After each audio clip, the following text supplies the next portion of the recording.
Hi guys, welcome to my channel Indogeese. So guys, I have come here to meet my friend and her name is Anju, and I will be asking about her work and what kind of work she is doing and how it goes. So stay tuned with me. A few moments later. So Anju, how are you doing?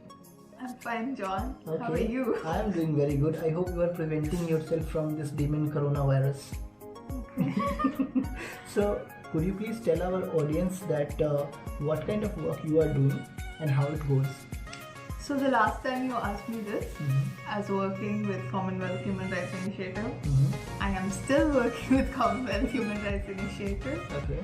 And my work still continues to be on women prisoners, but more than that, over the past year, I've worked on one report that has to do with how during the period of the pandemic, prisons managed to reduce their populations. Okay. So the Supreme Court had given a direction, and based on that, each state had taken measures to decongest prisons. Okay. So we had tried to document that, and that report came out on 19th December. Okay.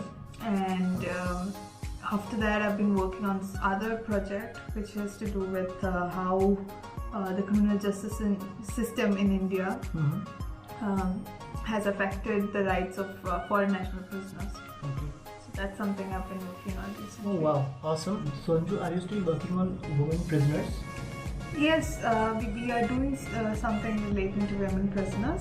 So during the last, before the pandemic, we were visiting women prisoners, we interacted with them, and we got to know that the menstrual hygiene standards in prisons weren't always very good, and it varied from state to state. So we had visited Karnataka and Punjab and Haryana also. Okay. And based on that, we kind of came up with a set of recommendations regarding menstrual hygiene and also a poster regarding that.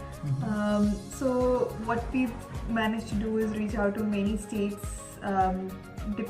prison departments, and also the state legal services authorities, and offered in partnership with this other organization whom we worked with throughout this period. It's Boon. It's called Boon. So we worked with Boon to actually reach out to these state prison departments and legal services authorities. And what we offered is like a webinar where we try to inform people about menstrual hygiene and the specific infrastructure that prisons need to keep in mind within women's prisons or their enclosures.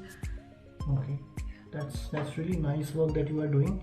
And since you had said about recommendations, so what kind of recommendations that you have given to the prison department? So these are a series of recommendations which are mainly focused on different infrastructural or policy changes with respect to menstrual hygiene. So it could start from just provision of menstrual products, how to ensure that these women have adequate water supply and other infrastructural requirements, or just provision of something to essentially all of this, and like disposal of used sanitary pads, things like that. So all of these, we try to set a certain level of standards regarding this within that document as recommendations that the prisons could look to follow. Tell me about the work on legal aid at police station. It's something that I've recently started working on. So this is something that the prison reforms team and police reforms team have tried to do together, because the prison reforms team has been working on legal aid, although I've not been involved in it as much until recently. So NALSA has come out with these guidelines regarding provision of legal aid at police stations, because that's the first time the accused gets in contact with the criminal justice system, and it always helps if at that point they are represented.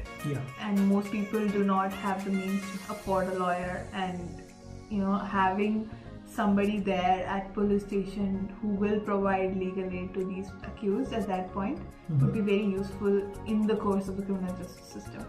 So that's something we are working on. I have just started working on it, so I know very little about it at this point, other than the guidelines, and we're working to kind of produce posters about it to inform the public more of a legal awareness.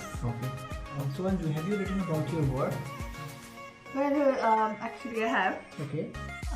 So initially when I was working on police reforms, there was one article that I wrote for The Wire. Okay. It was regarding there was a Thomson Reuters survey that came out that said that India is the most dangerous place for women. Okay. So at that time I talked about how that study was too simplistic, and there were certain factors that was ensuring that there was more reporting happening today than before. Okay. And that was something that I wrote initially at CSRI. And then I wrote another one regarding crime in Mumbai, crime and reporting in Mumbai. Have you written recently any article about women prisoners? Yes, over the past 1 year I've written a couple of articles on women prisoners. I've written on menstrual hygiene in prisons. That was around the time of the menstrual hygiene day, which is near May, end of May.